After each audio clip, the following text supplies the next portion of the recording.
Bonjour à tous et bienvenue sur Zelker TCG, je suis Zelker et on est là pour un petit guide d'achat si vous comptez ouvrir les cartes. Petit disclaimer habituel, on vous parle ici d'un guide d'achat pour les produits scellés, donc booster, bot de booster, voire case, mais dans tous les cas, si l'expérience d'ouverture de booster ou que vous comptez pas faire de scellé avec des amis, acheter les cartes à l'unité, ce sera toujours plus rentable.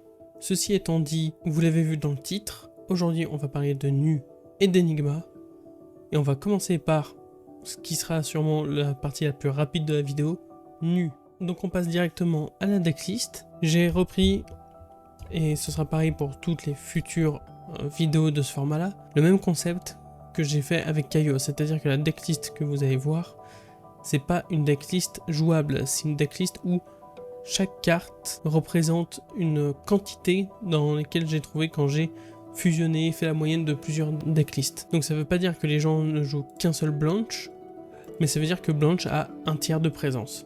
Ma sélection de decks, c'est que sur des decks qui ont fait des top 8, et sur ce on peut directement passer à Nu. Si vous avez déjà regardé ma vidéo quoi acheter sur Uzuri et Arachni, il n'y a pas de très grande surprise.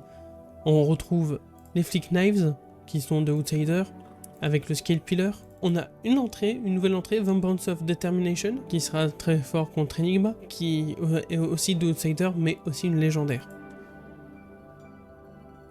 Dans le reste de la liste, on a les Looking for a Scrap, qui sont rares, donc ça ne devrait pas être trop compliqué de les avoir en ouvrant du Outsider. On a quelques Infect et Sedate, mais vu leur présence, mieux vaut demander à votre entourage s'ils en ont pas déjà, ce sera moins cher. Sinon, comme pour les autres assassins, parce que c'est des cartes qui sont vraiment très fortes, il y a le Dynasty, avec Leave No Witness et Surgical Extraction, mais je ne vous recommande pas d'acheter du Dynasty, parce que même s'il y a des emplacements dédiés aux assassins, ça ne concerne pas les Majestic, donc elles seront tout aussi difficiles que n'importe quel autre Majestic à ouvrir. Seulement, Dynasty, c'est une extension qui contient plus de 3 classes. Du coup, en ayant la chance de tomber sur une Majestic, il faut aussi que vous ayez la chance de tomber sur une de ces cartes qui est relativement faible. Je pense que pour ces cartes, préférez l'achat à l'unité.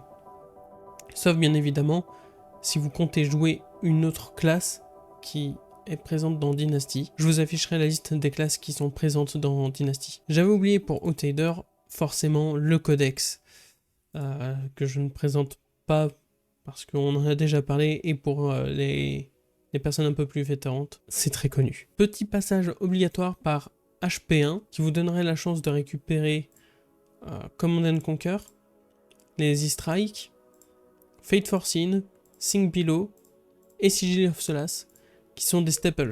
Donc l'avantage c'est que si vous en ouvrez, ça rentre dans énormément de decks. Par contre, HP1 aussi a plusieurs classes, donc en plus de la classe générique, il y en a 8 autres. La liste s'affiche aussi, ce qui fait que c'est un peu compliqué de les toucher.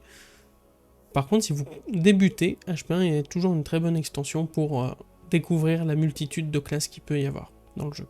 Je vais vous parler maintenant de Dusk Till Dawn, parce qu'il y a des cartes de Dusk Till Dawn, notamment Sansor et Hold the Line. Si vous comptez jouer ni Shadow ni Light, n'achetez pas Dusk Till Dawn. Il n'y a que du générique, ce sont que des Majestic, c'est très compliqué de les avoir à l'ouverture. Mais si Prism, Boltin, Levia ou Vincent vous intéressent, Dusk Till Dawn peut être un bon achat. Et bien entendu, je vais finir par ce qui est en plein milieu depuis le début. Bien entendu, si vous comptez jouer Nu, la meilleure extension à acheter, c'est Part of the Mistveil.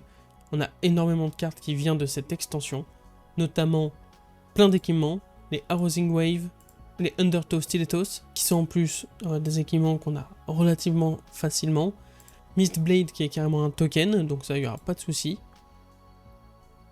Bien entendu, dans les légendaires, on a le Masque, qui est très très fort, mais encore une fois, c'est une légendaire, vous ne serez pas assuré de l'avoir, et même si vous avez une légendaire, c'est pas la seule. Dans le reste, on a Blanche, East, Justonic, les Siren's Call, les Weakest Link. Tout ce qui reste, tout ce que je n'ai pas cité, vient de Part of the Mistveil. C'est l'extension majoritaire des decklists, dans tous les cas. Je vous avais dit que Nu serait rapide, du coup on va tout de suite passer à Enigma, qui sera un chouïa plus long, mais pas très long non plus. Donc nous voilà sur la decklist, même règle que celle de nuit, c'est pas une decklist jouable. Et pour vous présenter les extensions, je pense que je vais commencer par les équipements, et ensuite on verra le reste. Alors Enigma c'est mystique illusionniste, qui dit illusionniste dit forcément des équipements qui sont un peu éparpillés dans plusieurs extensions. Là par exemple pour cette Crown on a Everfest, pour Phantasmal Footstep c'est Monarch, pour les Stilettos c'est Uprising mais c'est une commune, donc ça va, ça devrait pas être trop cher à l'achat. Et si vous achetez un petit booster Uprising, je vous conseille pas, mais vous avez aussi une chance de le trouver. Bien entendu on a HP1 avec la Fiendal Spring Tunic, et le reste c'est du Part of the Mistveil ou du HP1 avec les Null Runes. Même ces jolis gantelets sont de Part of the Mistveil. Pour le reste des cartes, passage obligé, toujours sur HP1 pour les Command & Conquer, les E-Strike, les Fate, les Sync, c'est toujours les mêmes. Pas de sigil, chez Enigma, mais c'est normal, c'est pas très utile. Petit tour sur Uprising, avec That All You Got, et Sift, principalement. Je vous conseille pas d'acheter Uprising.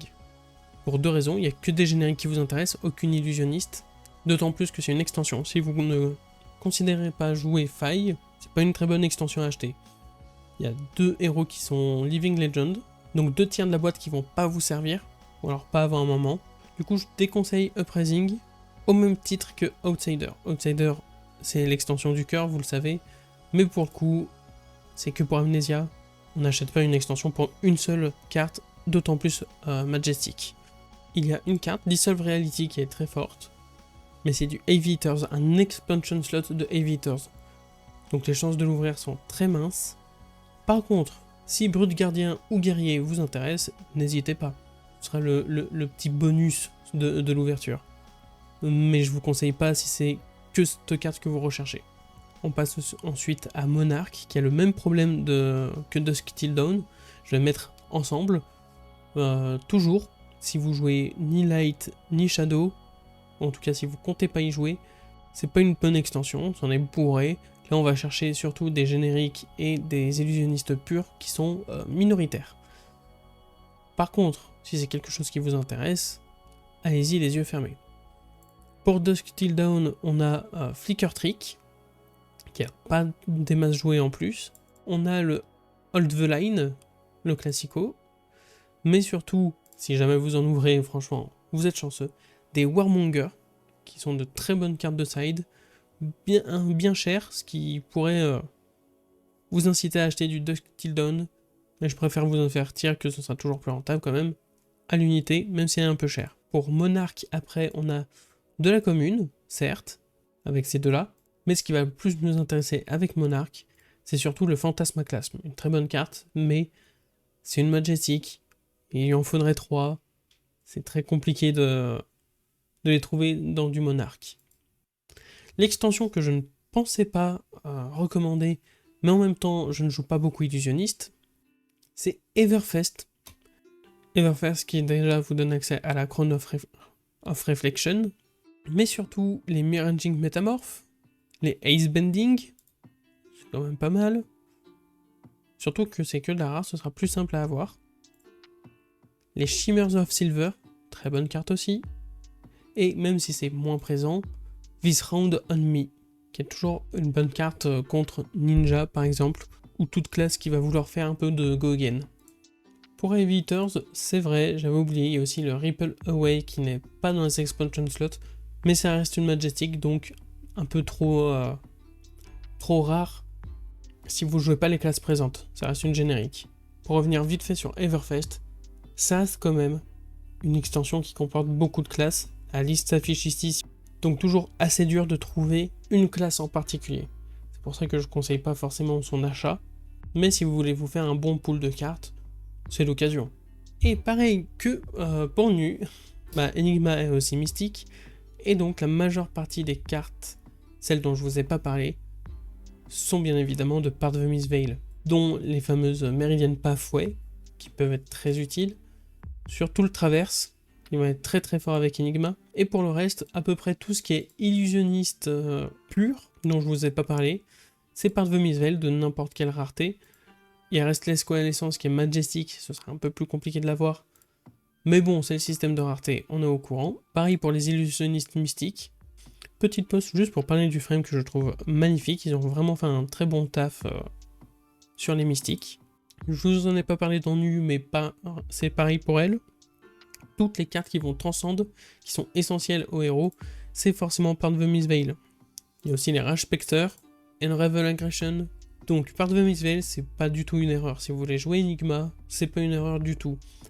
La plupart des héros d'ailleurs, si vous achetez l'extension dans laquelle elle est sortie, c'est pas une erreur. En tout cas pour les héros qui sortent au fur et à mesure. Pour les plus anciens, il y a beaucoup de cartes qui ont été rajoutées avec le temps, c'est pas aussi vrai. Et voilà tout ce qu'il y avait à dire sur Enigma. A la base, je voulais faire les 3 héros mystiques dans la même vidéo, mais avec le ban récent de Bonds of Ancestry, donc jaune et bleu. Les decklists peuvent un peu changer, c'est peut-être pas aussi intéressant d'acheter telle ou telle extension, donc je préfère attendre que les gens trouvent une solution et je vous ferai sûrement Zen et Katsu en même temps. Mais ce sera pas forcément le prochain quoi acheter. Si vous avez des suggestions, des envies de héros que je traite, n'hésitez pas à les mettre en commentaire. Et ensuite, un peu plus haut, dans la description, n'hésitez pas à aller voir le lien vers le Discord FR de Flesh and Blood. Et encore plus haut, de mettre un petit pouce bleu si vous avez aimé la vidéo, de la partager si vous voulez me soutenir et m'aider. Et si vous voulez pas rater les prochaines vidéos, n'hésitez pas à vous abonner et à activer la cloche. Sur ce, je vous donne rendez-vous dans la prochaine vidéo. Ciao!